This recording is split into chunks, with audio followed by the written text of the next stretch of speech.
Hi, welcome to PSR studies. ఈరోజు తెలంగాణలో EAMCET qualify కాకుండా బీటెక్లో చేరొచ్చు. ఏ విధంగా పూర్తి వివరాలు తెలుసుకుందాం. వీడియో చూసిన వాళ్ళు తప్పకుండా వీడియో లైక్ చేయండి, ఛానల్ని సబ్స్క్రైబ్ చేసుకోండి. సో మీరు ఎంసెట్లో క్వాలిఫై అయినా కూడా ఇంజనీరింగ్లో జాయిన్ అవ్వలేదా, ఆర్ ఎంసెట్ ఎగ్జామ్లో క్వాలిఫై కాకున్నా కూడా మీరు స్పాట్ అడ్మిషన్ ద్వారా అయితే బీటెక్లో జాయిన్ అవ్వచ్చు. ఈసారే ఫస్ట్ టైం ఈ విధంగా మిగిలిపోయిన సీట్లకు ఎంసెట్ క్వాలిఫై కాకపోయినా కూడా మీరు స్పాట్ అడ్మిషన్లో జాయిన్ అవ్వడానికి మనకైతే అవకాశం కల్పిస్తున్నారు. ఈ నెల 30 నుంచి సెప్టెంబర్ 2 వరకు స్పాట్ అడ్మిషన్ కల్పిస్తారు. ఈ సీట్లలో చేరే విద్యార్థులకు ఫీజు రియంబర్స్మెంట్ వర్తించదు.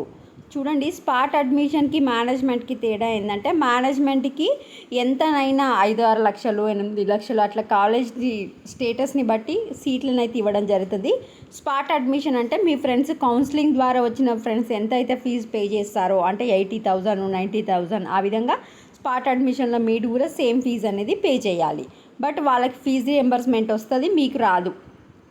మొత్తం ఫీజును విద్యార్థులు చెల్లించాల్సి ఉంటుంది. మొదట వచ్చిన వారికే తొలి ప్రాధాన్యం ఉంటుంది.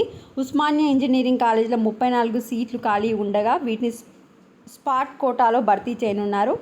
జేఎన్టీయు, కొస్గి ప్రభుత్వ ఇంజనీరింగ్ కళాశాల కలుపుకుంటే 1623 సీట్లను స్పాట్ సెలక్షన్ ద్వారా భర్తీ చేస్తారు. అంటే 1623 సీట్స్ అవుతున్నాయి.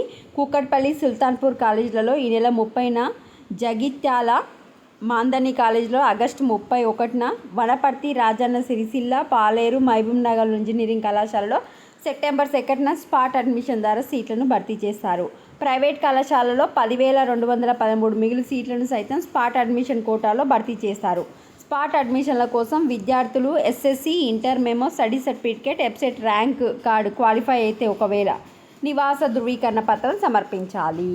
సో ఇది వచ్చేసి నమస్తే తెలంగాణ పేపర్లో వచ్చింది. కావాలనుకున్న వాళ్ళు మళ్ళీ మొత్తం తీసి చదువుకోండి. మీరు ఏదైనా కాలేజీలో వెళ్ళాలి అనుకుంటే వెళ్ళి స్పాట్ అడ్మిషన్ ఈ రోజు నుంచి సెప్టెంబర్ 2 వరకు ఖాళీగా ఉన్న సీట్లలో జాయిన్ అవ్వచ్చు. మీకైతే ఫీజు రియంబర్స్మెంట్ రాదు, మీరే ఫీజు పే చేసుకోవాలి. ఒకసారి డీటెయిల్గా చదువుకోండి, కింద ప్లేసెస్ కూడా ఇచ్చారు. వీడియో లైక్ చేయండి. Thanks for watching.